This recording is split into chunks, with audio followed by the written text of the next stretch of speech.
Why would someone who had an accident that left them a quadriplegic say that day, the day of the accident, saved their life?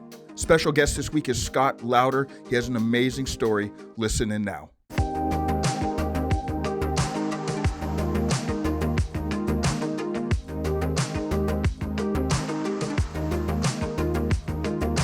Well, Scott Lowder, thank you so much for joining us on the No Gray Areas podcast.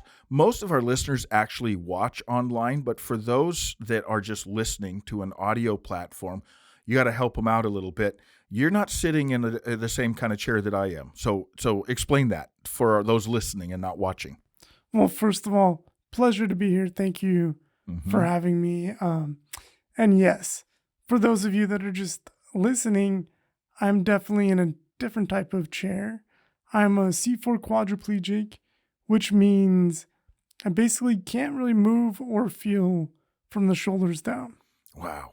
Okay. Now we're going to get to that story in a moment because it is an amazing, powerful story. And a story that even though most of us can't resonate or understand what it's like to be where you are, we all have things that we have to overcome, issues, disappointments, discouragements, and your story really speaks into that. So I'm really excited about that. But let me back up a little bit and get a little background on you, okay? We got the audience. They're interested. They're going to stay with us now. Where are you from originally, Scott? Originally, I'm from the Central Valley in California. Okay. Little town called Madera, just north of Fresno. Okay. So a little farming town. Yeah. All right. This injury took place in 2000, the year 2000. You were 20 years old, right? That's correct, yes. Yeah. And actually, I'm jumping ahead a little bit in the story, but what's interesting is July 6th, right? Yep, that's it. This is what's so interesting. When you told me that 2 days ago when we were on the phone, and you told me that date, that's our anniversary. My wife and I, that's our anniversary. And I was thinking back on the day that my wife and I were celebrating our 9th anniversary. I had no idea that somewhere else in this world, someone was going through an event that was going to change their life forever. And that happens every moment of every day, somewhere, something like that, correct? Yes. Okay, so you grow up in here in California, but you were one of the top athletes in the country in diving. In fact, you were ranked number 1? Yes, I was ranked number 1 in the country my freshman year. I was recruited by UC Davis. I was training and really working towards the 2024 Olympics. That was a dream. Yeah. Big dream, big goal, very difficult. Really, I would have just been happy just getting to be part of the Olympic trials because, the U.S. is just a powerhouse and we have so many amazing athletes and especially in that sport, they only take the top 2 to the Olympics. So, well, Scott, here's the interesting thing though. Most of us, or a lot of us, when we were little, we all dreamed of being in the Olympics. But you're at 20 years old. It's not just a pipe dream. It's not, you're ranked number 1. Like you have a legitimate shot at making the Olympic team. I did. Yes, I did. Yeah. So when did you start diving? Where did that come out of? Were you in gymnastics early on in life or? Yeah, well, I was really athletic, really busy kids, so my mom put me in every sport there was. Yeah. To try to, Yeah.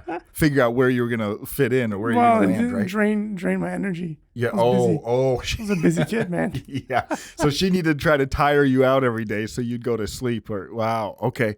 Was there a sport like early on that you loved specifically? I loved soccer. I was really good at soccer. I did do gymnastics when I was really little.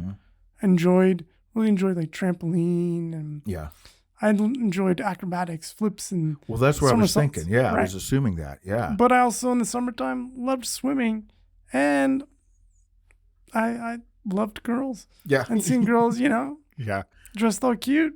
Yeah. In their bathing suits. So this sport. Good place to do that is at the pool. Right.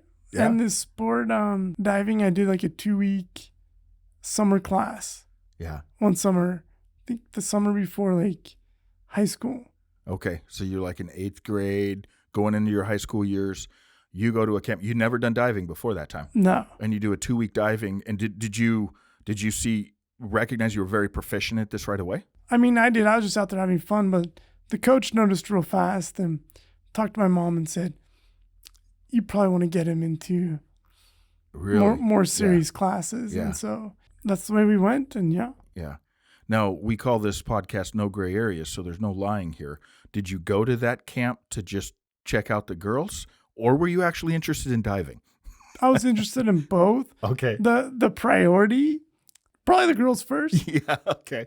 Makes sense. So you're going into high school, you go to this camp, your coach is noticing that you're actually really proficient, you're good at this. So where do you go from there?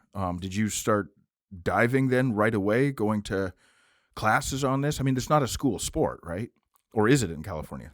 At the time, yes, it was a high school sport. They kind of mixed swimming and diving together. Yeah. So the divers were kind of like the kickers of the football team.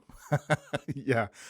Which everybody, in high school, you're kind of like, you're the kicker. But then later on, people are like, you're the smart one. Yeah. Yeah. Well, and also, I mean, it's entertaining. You get out there and everyone in the pool, you go throw some crazy dive that only people see done in the Olympics. Yeah. All the high school girls are watching. Yep. From the other team too. Yeah. Well, and comparing it to the kicker football is actually pretty good, I suspect, because the kickers, the game a lot of times falls in their hand. And I suspect that it takes a tremendous amount of focus in diving like it would as a kicker. Like you got to try to clear out all the noise that's going on in your head. Am I right? Like when you walk out on that diving board, I suspect there has to be a tremendous amount of focus to make it to the level that you did. Yeah, and like especially in like high school and things, you have basically the swimming is going on at the same time as diving, so you have all that commotion. Yeah. Even some pools, you're looking out and you're seeing people swimming back and forth. So you have to learn how to just block it all out. Block all that out. So walk us through July 6th, 2000. You're at you're ranked number 1. You kind of have you shared this with me on the phone. You kind of have everything the world can throw at you at that time that they can throw at you that says this is what's going to make you happy, right? So explain that a little bit. So I mean, at that time I was not a superstar, but kind of felt like in a little bit. Big school, UC Davis. I think at that time it was like 25,000 student undergrad, and basically everyone knew who I was. Yeah. My teachers knew who I was. They'd let me slide with classes. Yeah. Just girls, lots of girls interested, always talking to me. Yeah. Yeah, it was, everyone, you want to be the popular one. You want to be the one everyone's interested in, the one everyone wants to know. And that's what you had. That's what I had. And so you go to practice July 6th, 2000. Feels like a normal practice day. Walk us through what happens then. So basically it was a summertime. It was a unique situation. My UC Davis coach, she co-coached with the UC Berkeley coach, like a club diving team of all ages. And they both coached that club team in Walnut Creek, which was about a little over an hour drive from UC Davis and the East Bay of California. Anyway, she wasn't going to be able to make it that day, and she'd asked me to cover her young kids coaching classes in the morning to coach the little kids, and then in the afternoon I would practice with the Berkeley coach for probably like 3 hours, which great, no problem. So went down there, coached the kids, everything was going fine, started doing my practice, and about 30 minutes in, as I'm coming off the diving board, I high up in the air, probably about 5 meters, and I see a girl right below me in a red swimming suit. And you're in the middle of your dive. Yeah, I'm high up in the air. Yeah. And that's about 15 feet for all the Americans that can't do the metric system. Okay, right? Yeah. Yeah, and there's really nothing I can do, and I've got about half a second to react. So Is this, when you think back on it, does it kind of go slow, or was it going in slow motion at the time, or was it everything was just split second like it actually happened? I mean, I've gone back over it a billion times in my mind of what could I have done differently when, just anything. And I mean, you don't have time to react. Yeah. It's like, what do you do in a car accident? Yeah. A high-speed car accident. Yeah. You kind of turn your face. Yeah. So that's about all I did. Under you, and you're coming down into a dive. Right. Head first. And so, yeah, I ended up landing on her hip head first, instantly breaking my neck at the fourth vertebrae down. And so I hit her. Everything went black and white for a split second, but I was conscious in the pool. And we're trained to go into the water and then do like a somersault under the water to help, reduce the splash. And so out of years of habit of doing that, I've got used to just blowing air out of my nose to keep from getting water up your nose. And so, I'm probably like 5'9", 5'10" at this time, 185 pounds, all muscle, in the water, sinking like a rock. This is a 16-foot deep pool, sinking like a rock, blowing air out of my nose, trying to swim, and nothing's happening. Nothing's working. And it's just calm, surreal, peaceful, just watching air bubbles blow out of my nose, go up past my face, and thinking, why can't I swim? And then going, I better start holding on to this air, because how long before someone realizes I'm not coming up? And so I stopped blowing the air out, and maybe a second later I hear a big splash, and sure enough, someone came and rescued me, saved me. Yeah. It wasn't who I suspected. Yeah. It was a 16-year-old boy doing a diving class. Wow. But he was lifeguard trained. Yeah. He did summer lifeguarding. And he knew, he realized, recognized, and he saved my life. As you're sinking then, did you immediately recognize this is serious? Or were you still confused going, what's going on? Why can't I move anything? Yeah, I think that's one of those things, when you're paralyzed, that's the furthest thing from your mind. Is it? I'm paralyzed. Yeah, you're not even, because it doesn't even register. I was so ignorant to it, the fact that I didn't even realize someone who was paralyzed couldn't feel.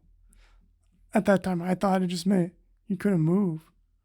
But you actually aren't feeling anything then from your neck down. No, yeah. And I'm just like, what's going on? But I didn't even realize that. Yeah. So they jump in, backboard me, are trying to lift me out of the pool, and I can feel just a little bit of a slide on the back of my head, and I can still talk, and I cry out, stop. And the Berkeley coach was like, Scott, what's wrong? I said, I'm not strapped on. And he's, yeah, you are. Like, no, I felt myself slide. He's like, no, all the straps are on. I was like, I can't feel them. What straps? And so then the paramedics came, did the tests. Can you feel this? Can you feel this? No. Okay. We're taking you right now. Wow. In that moment, could you start seeing the looks on other people's faces that was registering, that was making you register that this is serious? Or was that already happening? Were you starting to figure it out yourself? I'd like to say yes, but no. Get into the ER. They do x-rays and everything. The doctors are explaining to me that, basically my spinal cord is being pinched, and that they need to, straighten out my spine, realign it to unpinch it. In my mind, that meant, you unpinch it, maybe 6 months of rehab, and I'll be back. I'll be fine. So I started hitting on the little ER nurse. It's still about the girls, isn't it? Yeah. Helping me out, like flirting with her. And then I saw her face. She finally had to leave the room because she knew. Yeah. And she knew I didn't know. When did you start to know? When they started drilling into my skull. Was that fairly quickly when you got to the hospital? I mean, to me, they had me on a lot of drugs at that point, so an hour seemed like a few minutes. Yeah. But basically, they explained that they needed to put me in a halo to hopefully realign the vertebrae. That at that point they were being a little more honest, that they couldn't just go in and manually manipulate it because the slightest wrong move and that would kill me. So this is what they had to do. And in order to put the halo on and attach it, they have to drill 4 holes into your skull to screw it on. And then from there, they attach wires and hang weights off the head of the bed to cause traction and hopefully pull, your spine all straight and aligned again. You're sharing things like that. I mean, even when you say like drilling 4 holes in the skull, there's not a lot of the listeners or me that's ever happened to. Like it just, I'm sure there were so many things that in those next few hours and days that you were going through in months, years, that none of us will ever experience. So, what was that first night like? Had it dawned on you then by that night? Did you know? No, honestly, in the beginning, it was just survival mode. It was making through the next minute. I think when something this extreme happens, it takes so long for your mind to really start understanding, fully comprehending what's going on. Like, it was probably over a month before I was even thinking or questioning, like, wait a second, how am I going to the bathroom? So all those things that it took some time to realize. Scott, I've had one time in my life that when people talk about like you wake up the next morning and you go, this has to be a dream. I've had one time when that really happened. And I'm assuming that this was not the next morning. It sounds like, and the next morning and the next morning, the next morning, you were probably waking up going, is this a dream? Is this really happening? So I want to come back to that. I want to come back to that in a moment. Let's jump into something else that right before we turned these mics on, you had shared, which I think is so important for the audience to hear, because I think the audience, I've been here. I don't want this to be offensive in any way, but you actually said that this was your thought processes too, because I've often thought, I was athletic when I was younger, not at the level that you were. No one was asking me to maybe be in the Olympics. It was a dream, but my dream was unrealistic. Yours was realistic. But I remember often saying, I said this out loud to people, I would rather be dead than paralyzed. Now that the audience right now is going, I can't believe you just said that to Scott. But you were telling me before we turned on these mics that you had some injuries prior. So tell us about your knee injury and what your thought process was. Well, I can tell you for a fact that I felt the exact same way. Not ashamed to admit it either. I mean, it's just, that's reality. That's truth. Top tier athlete, and it had some torn cartilage in one of my knees. I had to have knee surgery. Knee surgery, was botched basically. Long story short, it got terrible infection all the way down internally in the knee. They had to come back and do knee surgery again, but just to clean out the infection. And they explained to me the possibility of having to amputate, from above the knee down was a real possibility. And I told them, you know what? No, I'm not living with one leg, basically. I would rather take my, either fight that infection off, beat it, or die. Yeah. Those are my options. But you're not losing a leg. Not losing a leg. So, no way I could live like that. Yeah. 2 years later, I would have taken that. You would have taken losing one leg. Yeah. Oh, yeah, for sure. Wow. Well. But back to your point, if you told me at that time, hey, in 2 years, you're going to be severely paralyzed to the point where you have no more independence, be completely dependent on people for the rest of your life, I said, kill me. Yeah. So you had to. I didn't realize. Now I'm staring that in the face. It wasn't kill me. I'm gonna live. I'm gonna survive. And then in the beginning it was, I'm gonna walk again. I'm gonna beat it. So when you realize how serious this is, was there a moment where you're like, I don't want to live anymore? Or did you quickly move into what you just said, where it's like, okay, I want to figure this thing out. I'm going to figure out how to walk again. So for the first 2 years, gung-ho, all about getting better, all about getting back to my old life.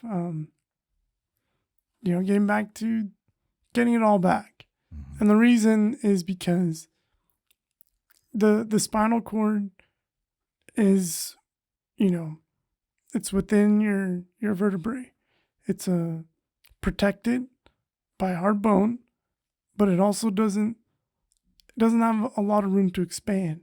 So when it's bruised or swells, it basically closes off on itself, cuts off blood flow, and that's the reason spinal cord injuries are so serious, is because of the blood flow. The tissue dies. Well, it takes about 2 years for all the swelling in any spinal cord injury to completely go away. 2 years? I had no idea. It takes 2 years for the swelling to go away. So you're in that thinking that, 2 years, this could be different then. Right. And so in those first 2 years, you could wake up one day and all of a sudden be able to move something or feel something you couldn't the day before. Like for me, the first 6 months, only one of my lungs worked, and I was on a ventilator. And okay, let me just pause for a second there again. That's got to be a little scary though. Like when you're saying only one lung work, I don't know what that feels like to only have one lung work. Was it really hard to breathe? Was it laborious to breathe? Oh yes. A little, like, did you feel like someone like maybe with asthma, like you're breathing through a straw, or like? Yeah, or like on a hot day when you feel like you just can't get enough. You just can't air. get it. And that's how you were like every breath you take. Yeah. Man, Scott. Okay, so you're going through these 2 years. There's a little bit of hope that the swelling's going to go down. You only not have a little one lung. bit of hope. That's all my hope. That's all your hope. Yeah. Okay. So, 2 years comes. About a year and a half comes. Reality is, not much has changed. Yeah, I've made some progress, but I can't even use my arms. I'm not going to be walking again in 2 years. Yeah. That's when the depression. Yeah. That's when it's, this is probably for life. Huh. What did you go through with that depression then? Like that, when that hits? Long, dark road, lots of anger, pointed at everyone. God, my parents, my mom for, I blue coded twice in the hospital. Right after you got there? In the first week. After the injury, yeah. So I blamed my mom for a long time. Basically, that she couldn't let me go. She kept making him. You wished, when you started going through your depression, then you wished that they would have just let you go that first week when you. So what you had thought when you were 16 or 18 when you had that knee injury, and you're like, I don't want to live, if that you were there again. But now it's a reality. It's not just like a lot of us have done in our mind, like, I would rather die than be paralyzed. This is actually what you're living. How long were you going through that depression? Long time. Yeah. The other thing is from the day one of my injury, they had me on heavy-duty narcotics, pain meds, and long story short, 17 years out, they realized this pain that all the doctors had told me was nerve pain. There really isn't a good way to treat nerve pain. It was actual real pain I was feeling. And after they were able to address it, this pain I've been feeling for 17 years was gone. So I was able to wean off all those pain meds. So you were on pain meds for 17 years. And heavy duty. Would they mess with your head some, and the depression? Oh yeah, like I was on methadone, which they give heroin addicts to help them get off heroin. I was on that for 8 years, and all they did was, as it became less effective, they just keep upping the dose. I was a zombie. Which is only adding to, like, you've had this life-changing experience. Anybody can imagine that would drive you to depression and some things, but then you, on top of that, you have all this medication, and you're not even thinking straight in some ways. No, my constant prayer at that time was, God, take me. Just take me. Please. But so get off the meds, and then took about 2 years to completely wean off of them. And then it was, whoa. Now I'm facing this injury with a sober mind for the first time. So finally grappling and dealing with this emotionally, sober, for real. And are you saying that was like 19 years then? 17 years? And then 2 Pretty years recently. to get off? So it's I was just going to say, I did the math when we were on the phone. That's only a couple of years then that you've been, so you get off of that, and you're having to deal with this for the first time sober, in a sense. Yeah. Wow. So you're still processing this in some ways. Yeah. Well, I think something like this is probably process. Yeah. So when did you come? You made a statement to me when we were on the phone that blew my mind, where you had mentioned you were July 6, 2000, you were 20 years old. So I did the math really quick, and I'm going to surprise people that know me well that I did the math correctly. And I said, so you've actually been paralyzed longer now at this point in your life than you had a healthy body. Mm-hmm. And you said, yes, but that day saved my life. July 6, 2000. That's right. What? Yeah, the path, like I said before, society, culture, it tells you what you should aspire and live to be, and this is what success is, and if you achieve all these things, you'll be happy and love life and everything will be great, right? No. On the surface, everything looked like it was going great for me. But underneath, I was crumbling under the pressure. It's an emotional wreck. I didn't want to do it. So if I could get in a time machine and go back to July 5th, 2000, run into Scott, outwardly I would have looked at someone and said, gosh, I want to be like him, man. The girls are throwing themselves at him. He's this athlete. He's fit. He's possibly going to the Olympics. But you were miserable inside. Is that what you're saying? Mm-hmm. Like it was falling apart inside. Yeah. When did you come to the point, though? Because obviously it took a long time to come to the point where you said that day saved my life. When were you able to say that? Well, it took a long time. Uh-huh. I can say so there's a couple points. The first point that I remember is probably 8 to 10 years out, just praying to God, like, just the whole woe is me, why me, all about me, me, me, me. And this memory came flooding back of back in the rehab hospital. And it was my first return after getting released, first time coming back. And as I'm rolling in, another quadriplegic is rolling out in his power chair. And he was injured a little higher up than I was, and he was still on a ventilator, which means he's probably going to be on a ventilator for life. And as we're crossing paths, our eyes just met for a split second. It was almost just that understanding. And 10 years later, boom, for whatever reason, that random memory hits me. And I think, oh, you know what? It could be worse. You could be that guy. You could be having to deal with life from that guy's perspective. You're whining and complaining and crying about, where you're at right now. And I think God was trying to tell me, look, kid, be thankful, because it could be worse. It could be a lot worse. Yeah, yeah. So that was a turning point.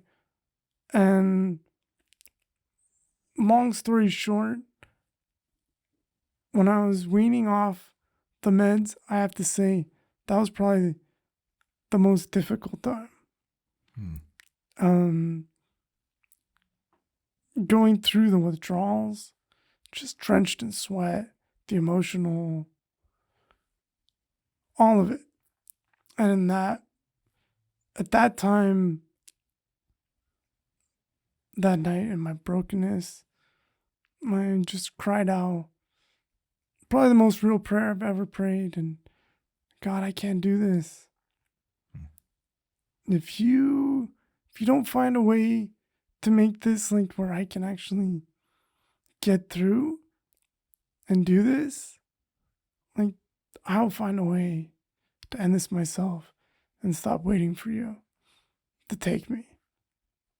So I said that prayer, and the next day I ran into an old friend that I hadn't seen in a long time. And he had an older brother who had a spinal condition where he's basically bedridden. And his older brother was in a place where he was either too drugged up, where the pain was manageable, but he wasn't really coherent, or he wasn't that drugged up, but in too much pain to be coherent. So, my friend, we became good friends just because of what he had dealt with his brother. Yeah. So anyway, it had been like 2 or 3 years since I'd seen him, and he didn't tell many people about his brother. So I asked him, hey, how's your brother doing?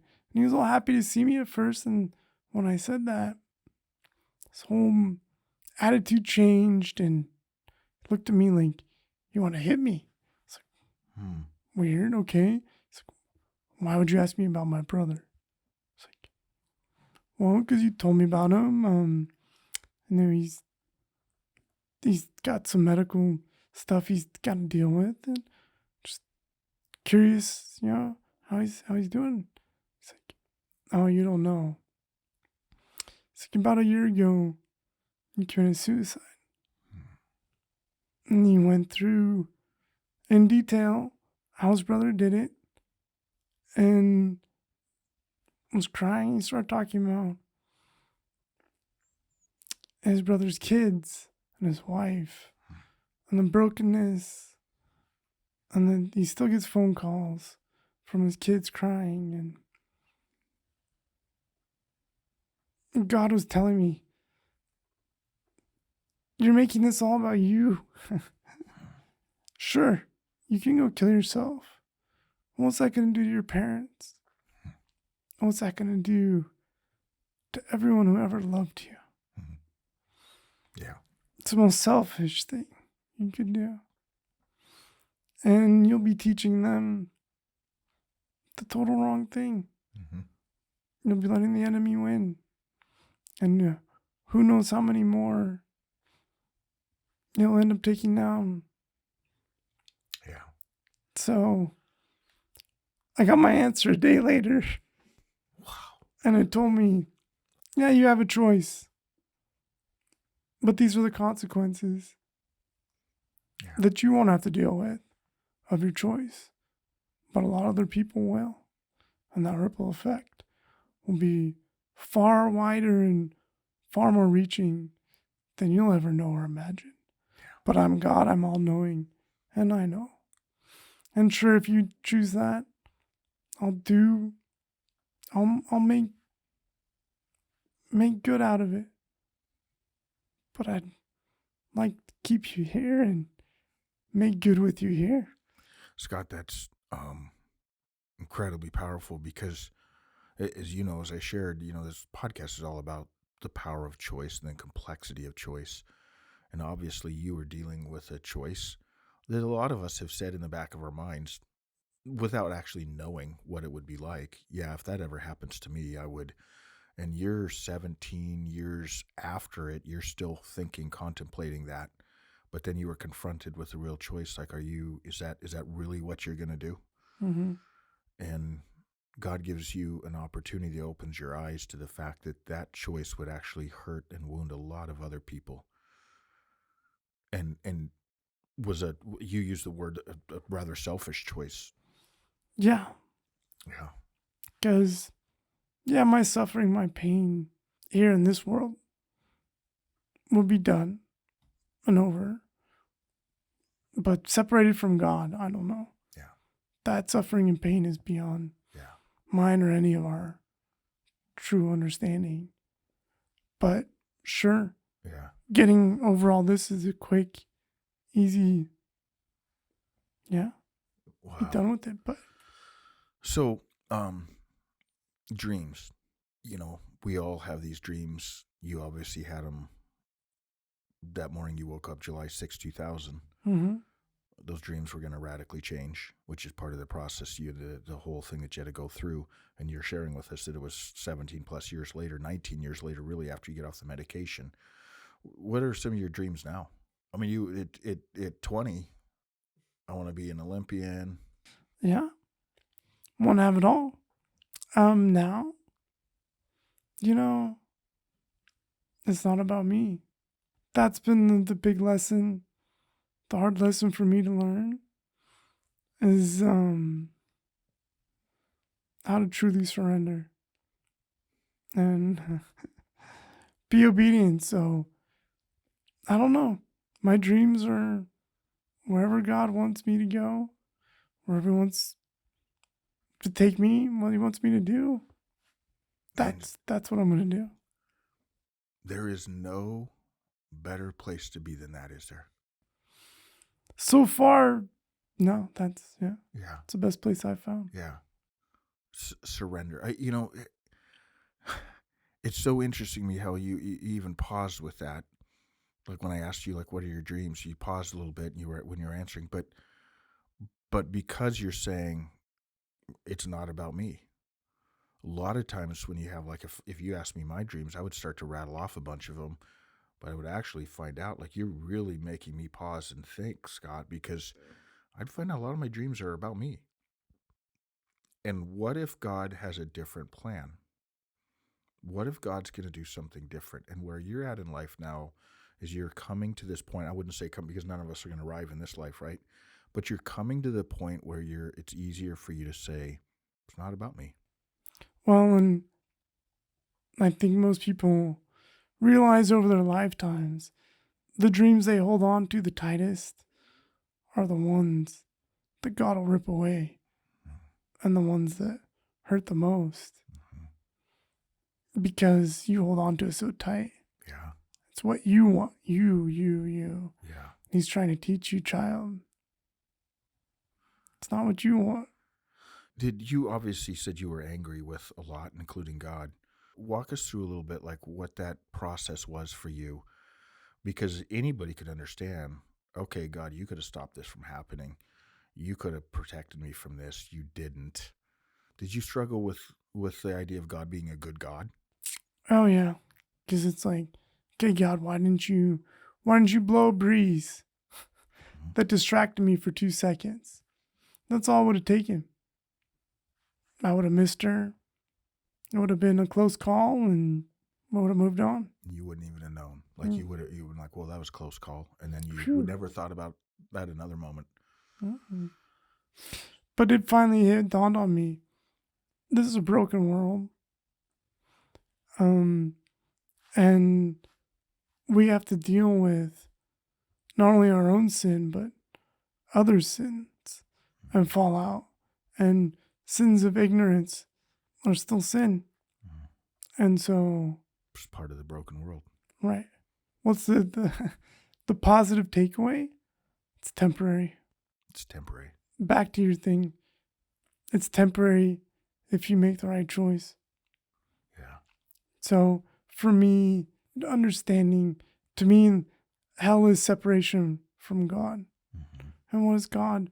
God is joy, love, light, beauty, everything that makes you feel good, everything brings a smile to your face, everything that you enjoy about this world. Imagine never getting to experience it or understand it or hold it again.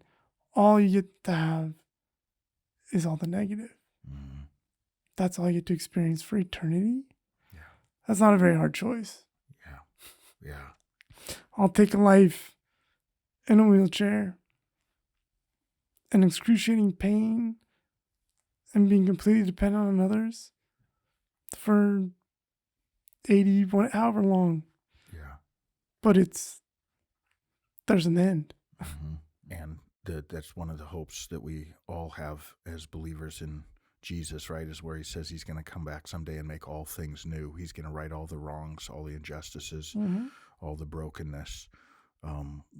When we're up in the new heavens and the new earth, we're going to be watching you running through fields and jumping, and you will probably, I don't know how all that works with whether we remember this life or not, but if we do it all, you're going to be enjoying that more than most of us, right? In the sense that you're not going to take it for granted as much. We'll do it together. Yeah. But you brought up an important point, though, where it's not just that you're waiting for that. You're waiting in some ways probably with more hope and longing than some of us are, but there's also this point of that God is doing something in you that he couldn't have or didn't prior to this, which is what you meant when you said that accident saved me. Mm-hmm. It saved me, and obviously he knew I wasn't ready or the man he needed me to be at that time to really spread his gospel, his word, and help bring others to him. Yeah. And help him, achieve his goal of relationship with all of us. Yeah. You used the word surrender earlier. Mm-hmm. What do you think it means to truly surrender to God? Less of me, more of him. Less of me, more than him. Over and over and over. Mm-hmm. Every day, every minute. Are you there yet? I work on it every day. Yeah. But I think that's one of those, it's a daily, minute by minute choice. Yeah.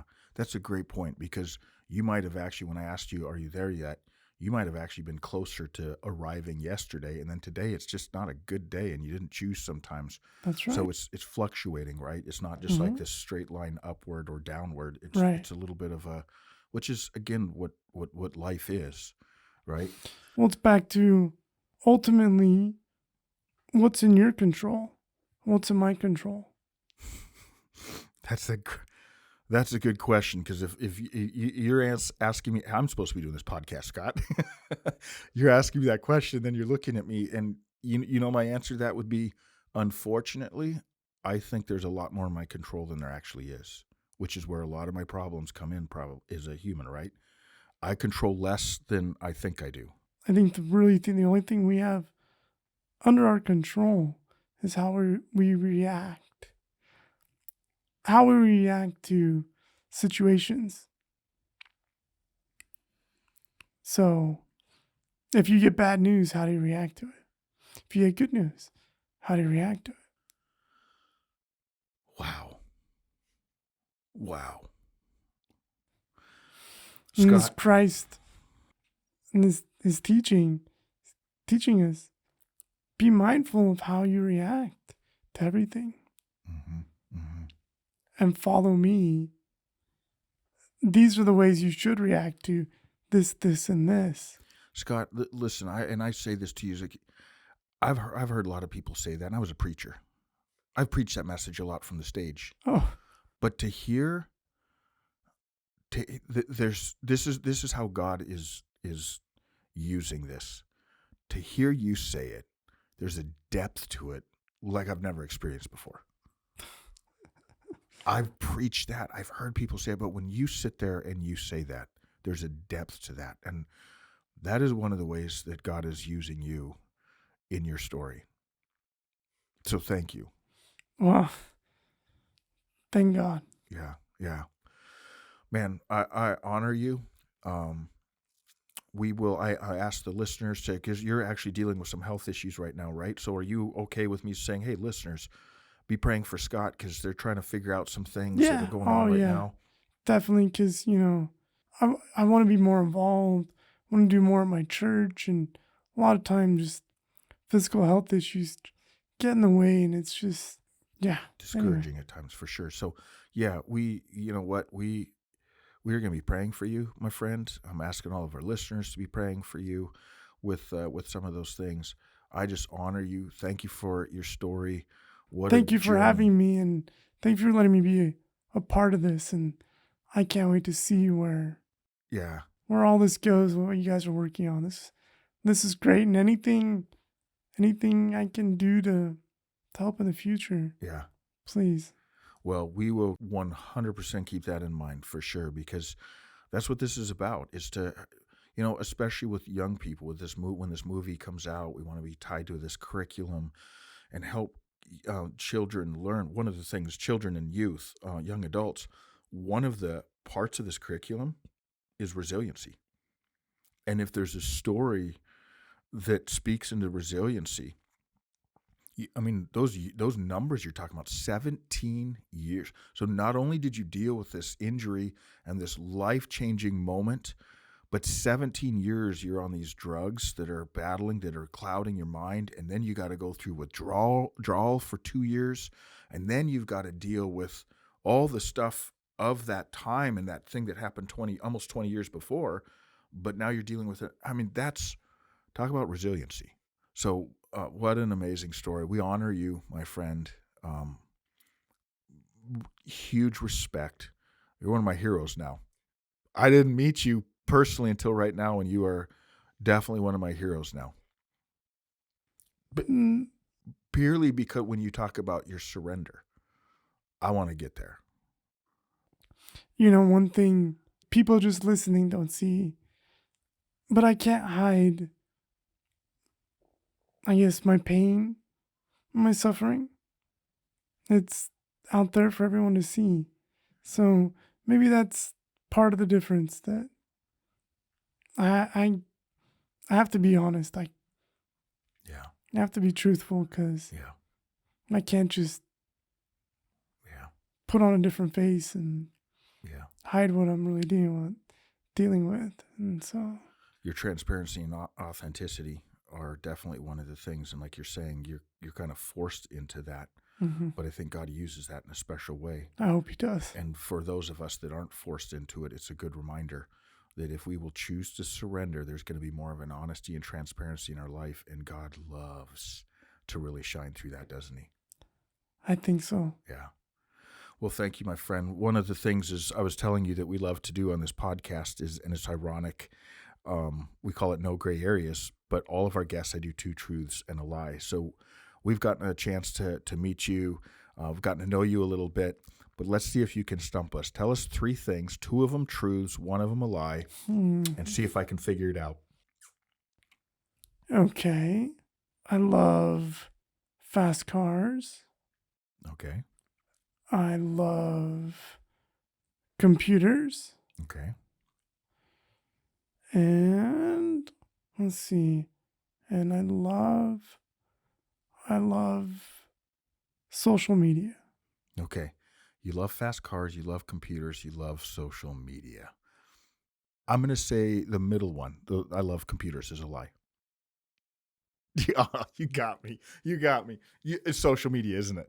Oh, I was going back and forth on it. I wondered if that was it. You know what I went with? This is what I went with because you had me stumped pretty good. I was watching all your nonverbals. You looked up to the left with computers, and I was like, well, I've heard or read that sometimes people do that when they're lying. So I tested it. You got me.